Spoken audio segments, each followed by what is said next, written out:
एका मागे एक अगदी शिस्तबद्ध पद्धतीने हा मानवी मनोरा आपण बघतोय कशा प्रकारे पहिले 2 थर त्यानंतरचा तिसरा थर लावला जातोय आणि जोगेश्वरीचं हे गोविंदा पथक आहे आणि त्यामुळे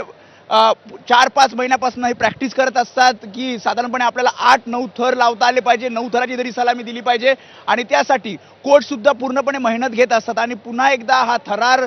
या ठिकाणचे सगळे अनुभवताना आपल्याला पाहायला मिळत आहेत। 3 थर यशस्वीरित्या लावले, आता 4थ्या थरासाठी प्रयत्न आहे।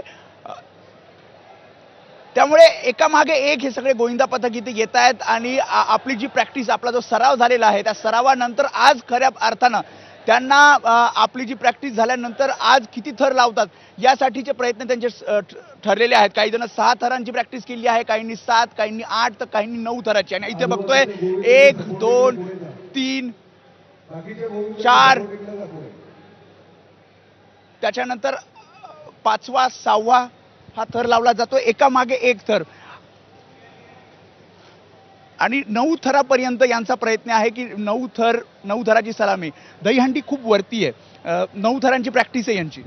नाही, नक्कीच आपण पाहू शकता की कोकण नगर गोविंदा पथक यांनी आजपर्यंत 8 वेळा 9 थराचा विक्रम केलेला आहे आणि नक्कीच ह्या वर्षी सुद्धा त्यांचा 10 थराचा मानस आहे। ते पहिलेच थर आज या ठिकाणी 9 थर लावणार आहेत आणि नक्कीच माझा विश्वास आहे की ते 9 थर अतिशय यशस्वीरित्या या ठिकाणी लावतील आणि पुढे 10 थर सुद्धा आपल्याला पाहायला मिळेल। त्यामुळे कशा प्रकारे बॅलन्स करत 1 2 3 4 5 6 7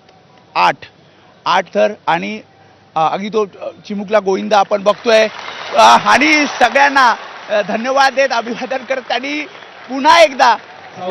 कशा प्रकारे आपण बघतोय सुरक्षा दृष्टिकोनातून सुद्धा प्रत्येक दहीहंडी उत्सवामध्ये पूर्णपणे प्रयत्न केलेला आहे की कुठेही दुखापत होऊ नये, इजा होऊ नये यासाठी आपण बघितलं की कशा प्रकारे त्यांनी सलामी दिली आणि आता शिस्तबद्ध पद्धतीने हे सगळे गोविंदा एका मागे एक उतरताना आपल्याला पाहायला मिळत आहेत आणि टाळ्या आपण बघतोय,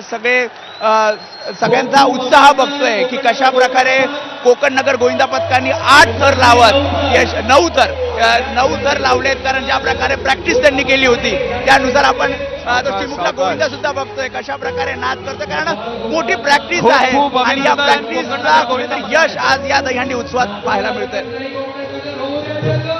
बरोबर आहे, या प्रॅक्टिसचं यश आज या दिवसात पाहायला मिळत आहे आपल्याला। खरं तर ठाणे ही गोविंदांसाठी जणू काही पंढरीच मानली जाते। अनेक मोठमोठ्या दहीहंडींचं आयोजन इथं केलं जातं आणि प्रताप सर